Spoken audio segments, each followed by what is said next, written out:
وہ لانتی مصنوعات نہیں سامنے سنی، میرا دل کرتا تھا یہاں رکھ کے ٹھوکر ماروں سب کو۔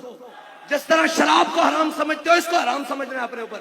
یہ جناب ساری چیزوں کا میں نام لے رہا ہوں، کہتے ہیں جی بڑا نقصان، میں کہا بڑھ گئی نقصانیت۔ سانو غزہ دے بچے اپنے بچے نال بھی پیارے، سانو فلسطین دیاں ماواں اپنی ماواں نال بھی پیاریاں، اور سانو جناب فلسطین دیاں بہناں اپنی بہناں نال بھی پیاریاں۔ حضور نے فرمایا تھا کھجوریں ان کی معیشت ہے، ان پہ قبضہ کر لو، ان کو نقصان پہنچاؤ، خیبر کے یہودیوں کو۔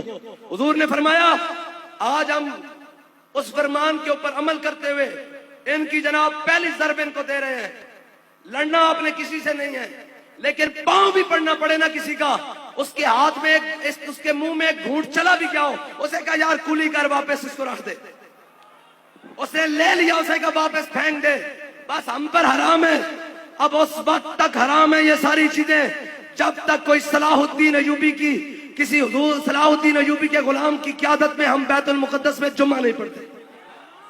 یہ جذباتی فیصلہ نہیں کرنا، ایمان سے پوچھ کر کرنا ہے۔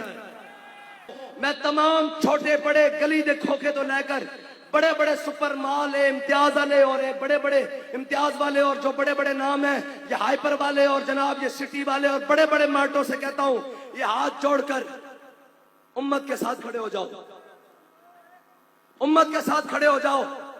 یہ نہ ہو کہ ہمارے پیسوں سے فلسطینیوں پر بم برستے رہے، ہم ان کی مدد کو نہیں ابھی پہنچ سک رہے، اور قیامت والے دن پوچھ لیا جائے یہ تو نے جو بوتل پی ہے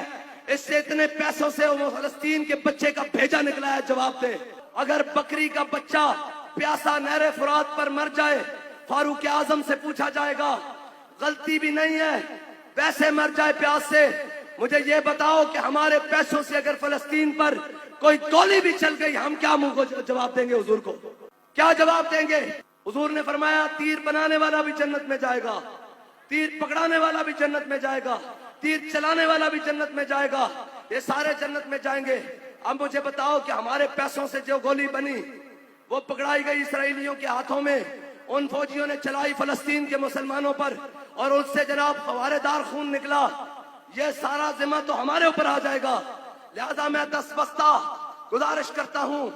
آپ جو کہیں ہم آپ کے ساتھ چلنے کے لیے تیار ہیں۔ میں آپ کے برانڈ کا ایسے ویسٹ کوٹ پہن کر روڈوں پر کھڑا ہو جاؤں گا اور پاکستانی قوم سے کہوں گا کہ یار یہ خریدو، یہ چھوڑ دو، اور یہ یہودیوں کا جناب مال چھوڑ دو۔ جو کھایا ہے ہم نے، جو کچھ میں نے، آپ نے، سب نے جو کچھ اس میں سے کھایا، ہم اللہ کی بارگاہ میں برات کرتے ہیں، تو دل سے توبہ کرتے ہیں۔ یہ جناب ساری چیزوں کا میں نام لے رہا ہوں، اور امت مسلمہ کو کہوں ہم جی لیں گے یار کوکو کولا کے بغیر، میک ڈونلڈ پر بھی، یونیلیور پر بھی، ایل یو پر بھی، بالز پر بھی، اوریو پر بھی، سلائس پر بھی، لیز پر بھی،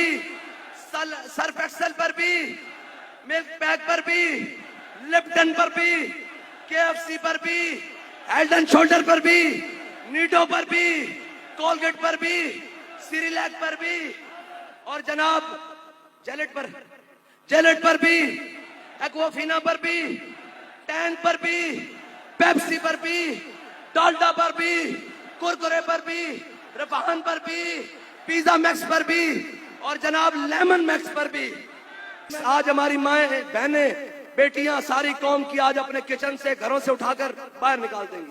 پکی بات ہے، پکی بات ہے، آج کے بعد ہمارے پیسوں سے فلسطین پر ظلم نہیں ہوگا۔ اور جناب یہ پمفلٹ ہے، سب نے لینا ہے، اور اس کی کرانی ہے کاپیاں، اور پورا ہفتہ اس کا بائیکاٹ بنانا ہے۔ یہ پہلی ضرب لگنی چاہیے۔ میں کہتا ہوں یہ تو دور کی بات ہے، وہاں سے دوڑتا ہوا صدر ہمارے ان جناب پاکستانی ذمہ داران کے پاس آیا کہ یہ کیا بن گیا ہے، اور یہ صرف یہ نہیں، انشاءاللہ ہم اس کو عربی میں بھی ٹرانسلیٹ کرائیں گے اور جناب انگلش میں بھی کرائیں گے، اور پوری دنیا کے مسلمانوں کو کہیں گے کہ جناب اس کا بائیکاٹ شروع کریں، اور یہ جب ختم ہوگی تو انشاءاللہ پاکستان کی معیشت